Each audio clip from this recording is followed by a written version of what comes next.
नमस्कार, मी पंजाब डक. आज आहे 21 मे 2025 आणि मी आहे माझ्या शेताजवळ. पाहू शकता ते कसा पाऊस पडलेला आहे आमच्या इकडं.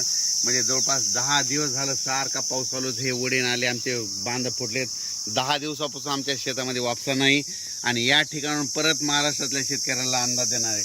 राज्यातल्या सर्व शेतकऱ्याला सांगू इच्छितो की आज 21 मे, आज पण 21 मेला दुपारी 3च्या नंतर राज्यात पुन्हा जोरदार पाऊस पडणार आहे. म्हणून हा अंदाज म्हणजे हा पाऊस 25 तारखेपर्यंत खूप पडणार आहे. त्याच्यानंतर 26, 27, 28, 29, 30ला थोडा कमी प्रमाणात होईल.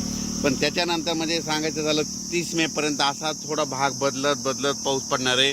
म्हणून राज्यातल्या सर्व शेतकऱ्यांनी काय करायचं, आता काय झालं, नेमका पाऊस खूप झाला, जमिनीमध्ये ओल देखील खूप झाली.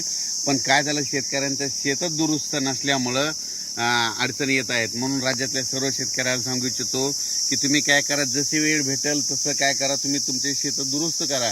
कारण की राज्यामध्ये आता जवळपास हे 25 मे पर्यंत तर मुंबई पुणे नाशिक नगर जिल्हा मुसळधार पाऊस पडणार आहे. म्हणून हा अंदाज लक्षात घ्या.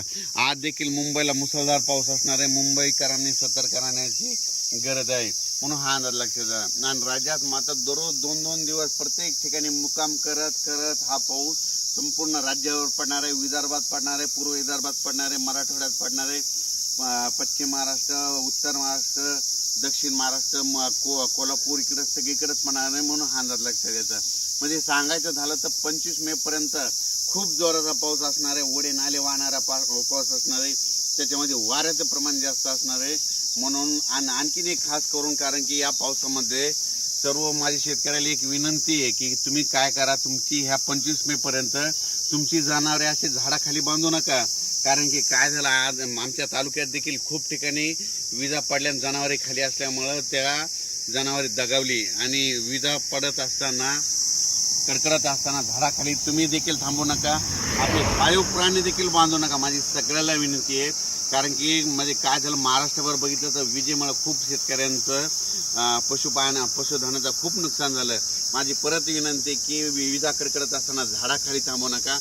डायरेक्ट घरजवळ करा, पण कुठं म्हणजे झाडाखाली निवारा घेऊ नका, ही माझी विनंती आहे. आणि राज्यातल्या सर्व शेतकऱ्याला सांगू इच्छितो की म्हणजे तुम्ही काय करा, 30 मे पर्यंत तुम्ही तुमचे कामं आटपून घ्या. त्याच्यानंतर काय होणार आहे, परत वातावरण तयार होणार आहे आणि यावर्षी लवकर पेरणी होण्याचा चान्स आहे. म्हणजे सांगायचं झालं तर जूनच्या दुसऱ्या आठवड्यात चांगली पेरणी लागल आणि कारण की तोपर्यंत 30 मे पर्यंत पाऊस असल्यामुळं हे शेतं दुरुस्त होणार नाहीत. आणि तुम्हाला मग दुरुस्त करण्यासाठी 1, 2, 3 जूनला ऊन वाढणार आहे.